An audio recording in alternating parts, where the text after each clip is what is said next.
तेरे बंदे ए खुदा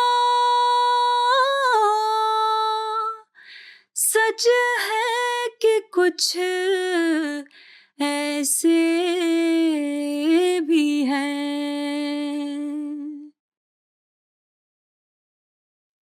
Chers téléspectateurs, Assalamu alaikum wa rahmatullahi wa barakatuhu.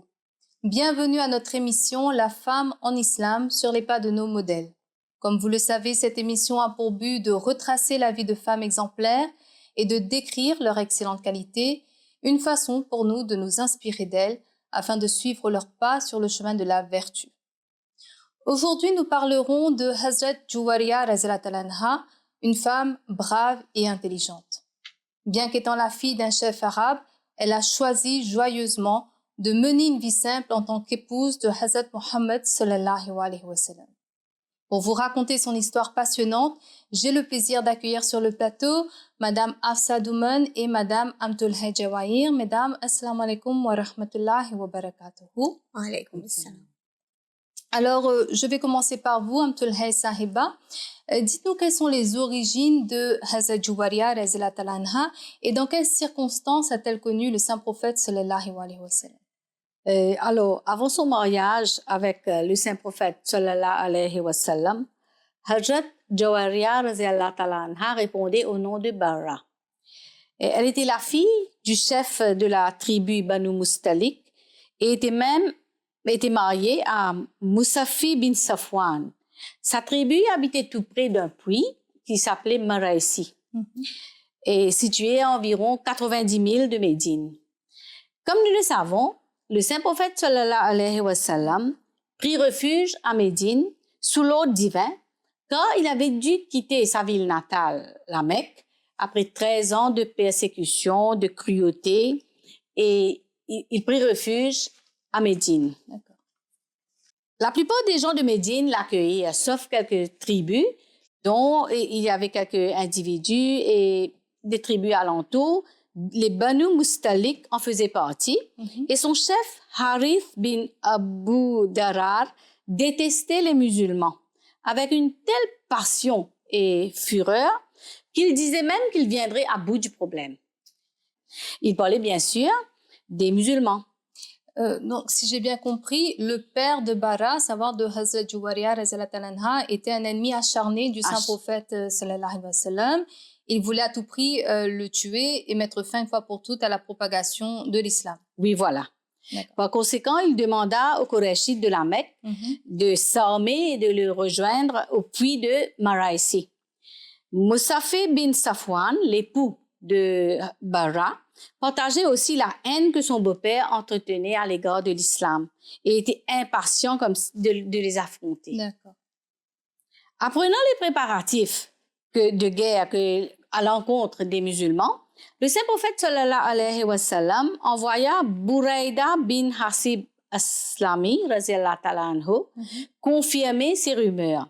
Ce dernier revint avec les informations nécessaires et le saint prophète sallallahu alayhi wa sallam ordonna tout de suite à ses compagnons de se préparer pour faire face à l'ennemi. Et au mois de Chaban, de l'an 5 après l'Hégire, c'est-à-dire 5 ans après que l'immigration de Hazrat Muhammad sallallahu alayhi wa sallam à Médine, l'armée musulmane marcha vers Maraïsi. Et lorsque Harith bin Abi Darar apprit l'avancée de l'armée musulmane, il fut terrifié et prit la fuite. Les hommes de son armée s'éparpillèrent. Les gens de Maraïsi n'avaient aucune chance contre l'armée musulmane et subirent une défaite. Et les musulmans furent victorieux et capturèrent 600 prisonniers.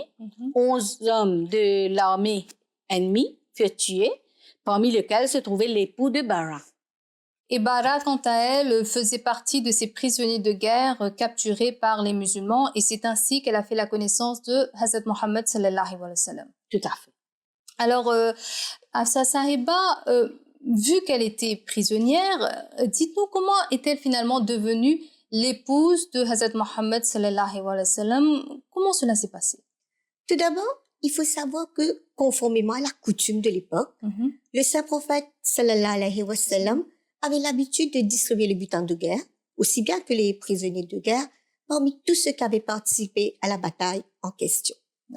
Aussi, les butins de guerre étaient composés de tout ce que l'armée ennemie laissait sur le champ de bataille après l'avoir abandonné ou après avoir subi la défaite.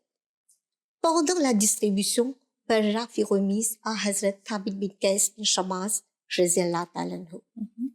Maintenant, étant donné que Barra elle-même, elle était la fille d'un chef, elle répugnait cette idée d'être faite prisonnière, d'être privée de sa liberté. Ainsi, elle décida de contracter la mukataba avec son maître. Avant que vous ne continuiez, je pense qu'il est important ici d'expliquer en quoi consiste le mukataba. C'est en fait un système établi par l'islam afin de permettre aux prisonniers de guerre et aux esclaves de gagner, d'obtenir leur liberté au moyen d'une rançon. C'est un contrat que l'esclave ou le prisonnier établit avec son maître. Et ce contrat-là, le maître il n'a pas le droit de le refuser si le prisonnier ou l'esclave est jugé apte à payer la rançon. D'ailleurs, c'est un commandement qui est clairement donné dans le Saint-Coran où Dieu dit « Et ceux de vos esclaves qui désirent que soit établi sous forme de contrat un acte d'affranchissement, rédigez-le pour eux si vous trouvez en eux quelque bien potentiel. » Oui, voilà. Et étant donné que Barra connaissait ce système, elle en fit la demande auprès de son maître, Hazrat Thabit bin Qais bin Shammas, radhiyallahu ta'ala anhu, qui accepta sa demande et fixa la rançon à 9 orkria, qui est une mesure équivalente au poids de l'or. Puisque Barra désirait ardemment retrouver sa liberté, elle accepta de payer ce montant. Cependant, à ce moment-là, elle n'avait rien en sa possession pour payer sa rançon, puisqu'elle avait dû laisser sa demeure les mains libres. Par ailleurs, elle avait entendu dire que le prophète des musulmans était un homme bienveillant. Elle décida donc le lendemain d'aller le rencontrer et faire appel à lui pour un prêt ou une aide. Et voilà, le lendemain, devant le saint prophète sallallahu alayhi wa sallam, elle lui dit « Ô messager d'Allah, je suis la fille du chef Harith bin Abi Darar. Vous êtes déjà au courant du malheur qui me frappe. J'ai conclu un accord avec mon maître, selon lequel je dois lui remettre 9 orkria. Je vous serais gré de bien vouloir m'aider à payer cette somme. » Elle présenta sa requête avec tellement de dignité et d'éloquence qu'Allah le Tout-Puissant inspira le cœur du saint prophète sallallahu alayhi wa sallam à lui demander en mariage. Cette union pourrait du coup mettre fin à l'animosité entre les musulmans et sa tribu, conséquemment créer des opportunités pour la propagation de l'islam.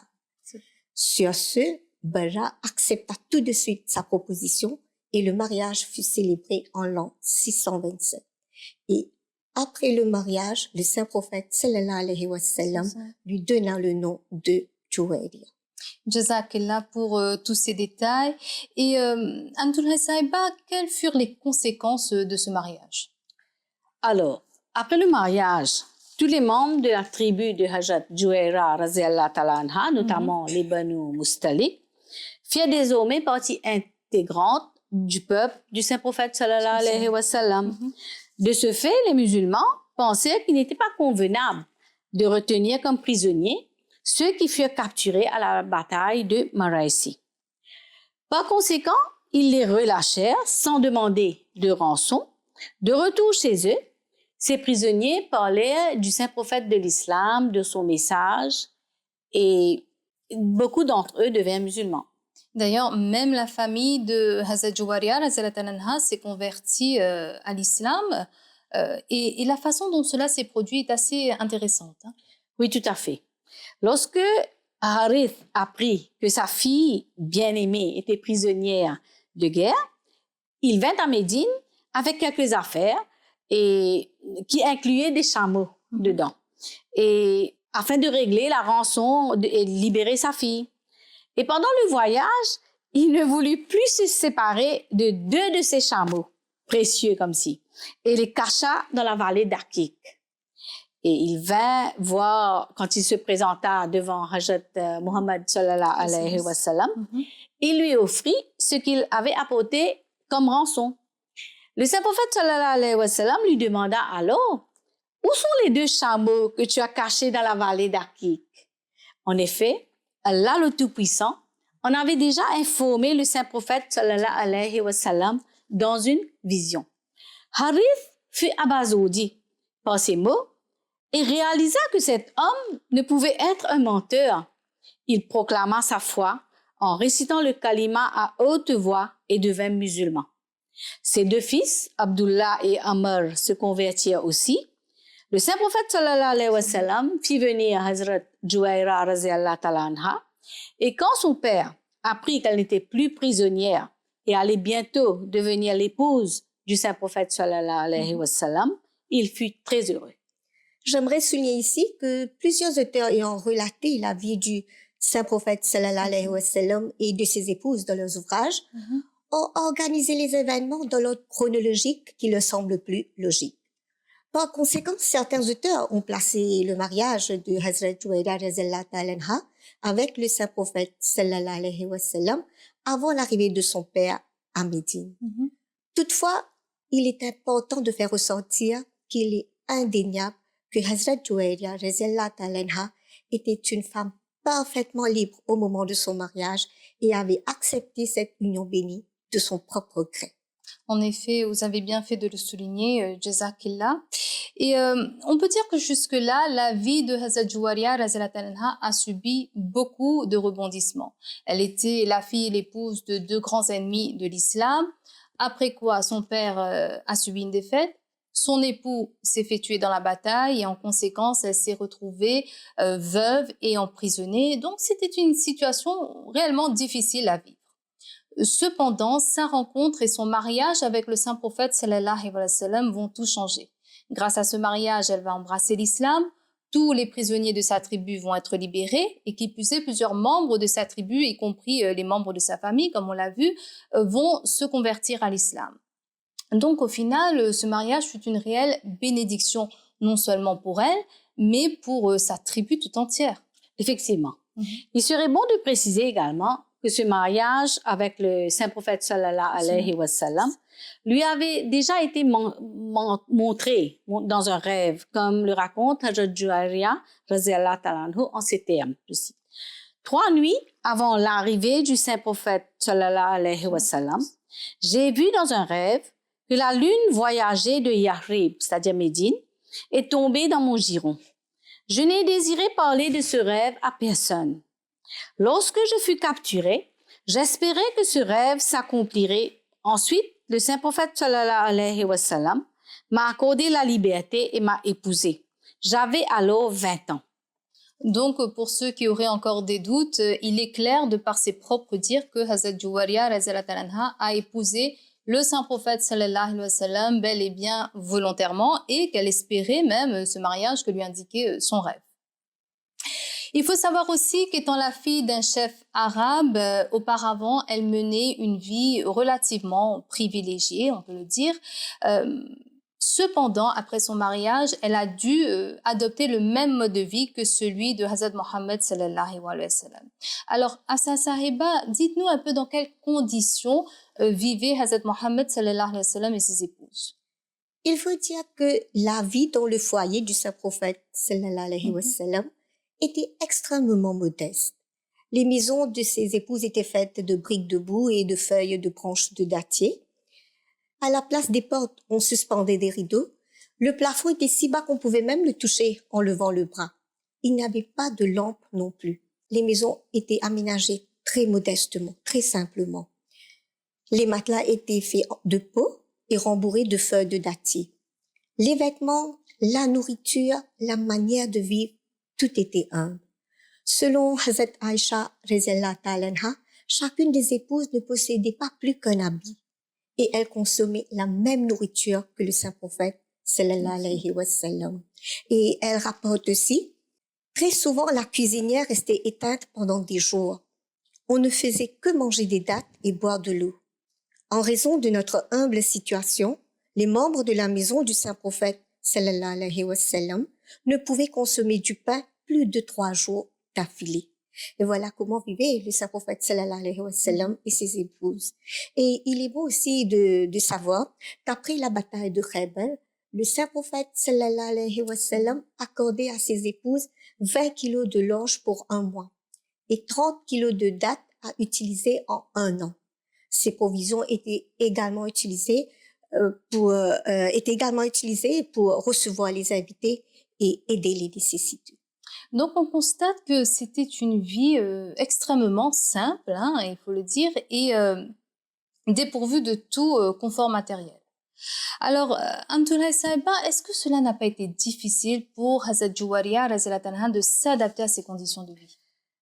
En réalité, même si c'était des conditions difficiles, Hazrat Muhammad sallallahu alayhi wa sallam n'a jamais forcé aucune de ses épouses de rester avec lui, y compris Hazrat Juwaira radhiyallahu ta'ala anha.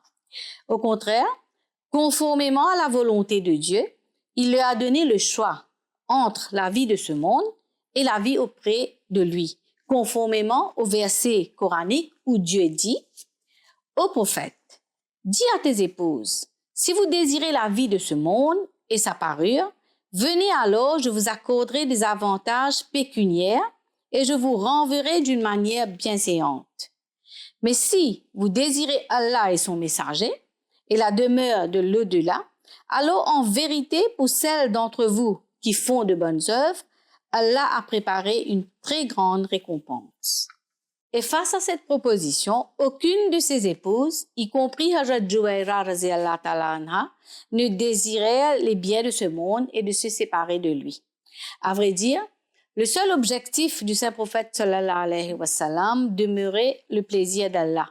Même s'il pouvait disposer des biens matériels, il en voulait, comme le dit lui-même dans une tradition, « Mon Dieu m'a proposé toute une vallée de la Mecque remplie d'or. J'ai dit, ô mon Seigneur, je suis heureux de manger un jour et de ressentir la faim le lendemain. Quand j'ai faim, je peux te supplier et passer mon temps à me souvenir de toi. Et quand je suis rassasié, je peux te louer et te montrer de la reconnaissance. » Que la paix et des millions de bénédictions soient sur notre bien-aimé prophète, Hazrat Mohammed sallallahu alayhi wa sallam, qui a refusé les biens de ce monde pour donner préséance à sa foi. Et en suivant son exemple et ses conseils, ses épouses sont devenues également des excellents modèles pour toutes les musulmanes. Ainsi, Hazrat Juwariya, à l'instar des autres épouses, a fait preuve de beaucoup de reconnaissance et de patience. Elle a, sans hésitation, préféré la compagnie du saint prophète sallallahu alayhi wa sallam, même si cela voulait dire vivre dans des conditions très difficiles, tel était son choix. Donc jusque-là, on a vu sa patience de Hazrat Juwariya, son intelligence, sa bravoure. Assa Sahiba, quelles autres qualités avait-elle? Alors, il est évident que Hazrat Juwaira était belle à l'intérieur comme à l'extérieur. Hazrat Aïcha l'a décrit comme une personne ayant une voix douce, possédant la grâce, le charme et la beauté. Elle fascinait tout ce qui la voyait. Maintenant, concernant les pauvres, elle avait beaucoup de sympathie pour eux. Elle ressentait un plaisir immense à faire de la charité ou à venir en aide à quelqu'un. En fait, elle percevait tout acte charitable comme une adoration d'Allah. Dans son cœur, Hazrat Juwaira désirait ardemment faire plaisir à Allah et son messager sallallahu alayhi wa sallam. La plupart de son temps se passait dans l'adoration d'Allah. Et vous savez, elle avait même réservé un coin spécial dans sa maison pour offrir la prière. Un jour, le saint prophète sallallahu alayhi wa sallam arriva chez elle et la trouva engagée dans la prière. Quand il passa de nouveau dans l'après-midi, il la vit toujours assise sur le tapis de prière. Alors il lui demanda si elle était restée là tout ce temps et si c'était toujours ainsi qu'elle priait. Et elle répondit, bien sûr, messager d'Allah. On peut voir que bien qu'elle venait d'une famille d'idolâtres, elle a très rapidement adopté le mode de vie d'un parfait musulman. Elle était de toute évidence très appliquée dans l'observance de la prière et faisait de l'adoration de Dieu sa priorité dans la vie, accomplissant ainsi l'objectif de son existence, comme Dieu le dit dans le Saint-Coran, « Et je n'ai créé les djinns et les hommes que pour qu'ils m'adorent ». Tout à fait. Elle était parfaitement consciente d'avoir trouvé la vérité. Et par conséquent, elle ne négligeait aucune opportunité pour gagner le plaisir d'Allah. Par exemple, quand elle s'aperçut que l'action de jeûne plaisait à Allah le Tout-Puissant, elle commença à jeûner plus souvent. Un vendredi, le saint prophète sallallahu alayhi wa sallam vint chez elle et elle apprit qu'elle observait le jeûne. Il lui demanda si elle avait jeûné la veille ou si elle voulait jeûner encore le lendemain. La réponse étant négative, le saint prophète sallallahu alayhi wa sallam lui dit de cesser de jeûner. Car le Hazrat Muhammad sallallahu alayhi wa sallam n'aimait pas qu'on observait le jeûne uniquement les vendredis. Il en ressort que les épouses du saint prophète sallallahu alayhi wa sallam écoutaient attentivement ses enseignements et lui obéissaient à la lettre. Elles observaient ses actions et conseillaient les autres en le citant comme exemple. Ainsi, grâce à l'observation appliquée de tout son entourage, les dires et les actions du saint prophète sallallahu alayhi wa sallam furent préservés de manière très précise et fiable, et des explications claires sur les enseignements de l'islam nous sont parvenues. Oui, c'est vrai. Par exemple, concernant la charité, des instructions explicites furent données à travers des traditions rapportées par ses proches. Notamment, il est rapporté qu'un jour, le saint prophète sallallahu alayhi wa sallam reçut un panier de dattes à être distribué en charité. Et voilà que son petit-fils Hassan, en voyant les dattes, en prit une et la mit dans sa bouche. Tout de suite, le saint prophète sallallahu alayhi wa sallam mit son doigt dans la bouche de l'enfant, en retira la date et la jeta. Bien sûr, après, il expliqua à l'enfant que cette date était offerte en charité et qu'il ne pouvait pas en manger. Il y a aussi un autre incident qui nous est cette fois-ci rapporté par Hazrat Juwayra radhiyallahu ta'ala anha et qui nous donne un peu plus de précision sur cette interdiction. Donc, un jour, le saint prophète sallallahu alayhi wa sallam vint chez Hazrat Juwayra radhiyallahu ta'ala anha et lui demanda « Y a-t-il quelque chose à manger ?» Elle répondit « Ô messager d'Allah, ma servante a reçu un peu de viande en charité et elle me l'a offerte en cadeau. C'est tout ce que j'ai. » Sur ce, le prophète sallallahu alayhi wa sallam répondit « Alors apporte-le-moi. Cette aumône est arrivée à son véritable destinataire. » Il faut faire ressortir ici que cette tradition n'est nullement en contradiction avec la première que vous avez mentionnée, le premier incident, mais elle indique tout simplement qu'une personne qui reçoit quelque chose en charité a parfaitement le droit de l'offrir à son tour et qu'il est permis d'accepter un tel cadeau.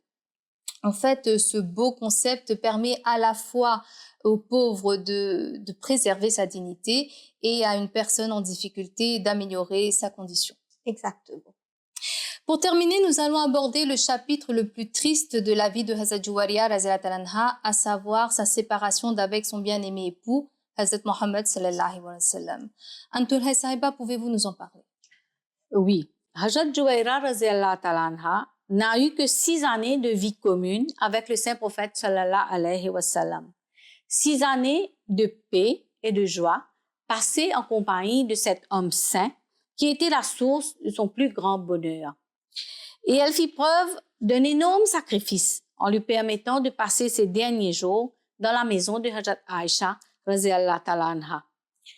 Au décès du saint prophète sallallahu alayhi wa sallam, il lui semblait que le monde s'était tout à coup obscurci. Ses yeux étaient remplis de larmes et sur ses lèvres, il n'y avait qu'une prière. « Ô mon Seigneur, j'accepte avec joie toute situation que tu imposes sur moi, mais accorde-moi le courage de l'endurer. » Elle avait peine à croire que son bien-aimé époux n'était plus. Il semblait que le monde était vide sans lui. Il lui manquait tout le temps. Des fois, lorsque son absence lui pesait et elle portait chez Hazrat Aïcha radhiyallahu ta'ala anha où reposait le corps de Hazrat Muhammad sallallahu alayhi wa sallam. Après les salutations de paix, elle s'asseyait à ses pieds et pleurait abondamment tout en exprimant ses sentiments. Puis, lorsqu'elle avait repris le contrôle de ses émotions, elle retournait chez elle et se consacrait au souvenir d'Allah. Ainsi, elle faisait montre d'une grande patience face à l'épreuve et se réfugiait dans la prière tel un véritable serviteur de Dieu. À noter également que Hazrat Juwariya a relaté au total 17 ahadiths, à savoir des traditions du saint prophète sallallahu alayhi wa sallam. Elle est décédée en l'an 50 de l'Hégire à l'âge de 65 ans et fut enterrée dans le Jannatul Baqi. Mesdames, nous sommes arrivés à la fin de cette émission. Par la grâce d'Allah, nous avons pu découvrir une femme extraordinaire en la personne de Hazrat Juwariya radhiyallahu anha. Bien que les circonstances de son mariage avec Hazrat Mohammed sallallahu alayhi wa sallam soient peu communes, elle était indéniablement digne d'être une mère des croyants conformément à la volonté de Dieu. Mesdames, merci d'avoir participé à cette émission et merci à vous, chers téléspectateurs, de nous avoir suivis. Nous espérons vous retrouver très bientôt pour un prochain épisode. D'ici là, assalamu alaikum wa rahmatullahi wa barakatuh. वो भी है कुछ जो कि तेरे इश्क से मखमूर है दुनियावी आलाइशों से पाक है और दूर है तेरे बंदे ऐ खुदा सच है कि कुछ ऐसे भी है तेरे बंदे ऐ खुदा सच है कि कुछ ऐसे भी है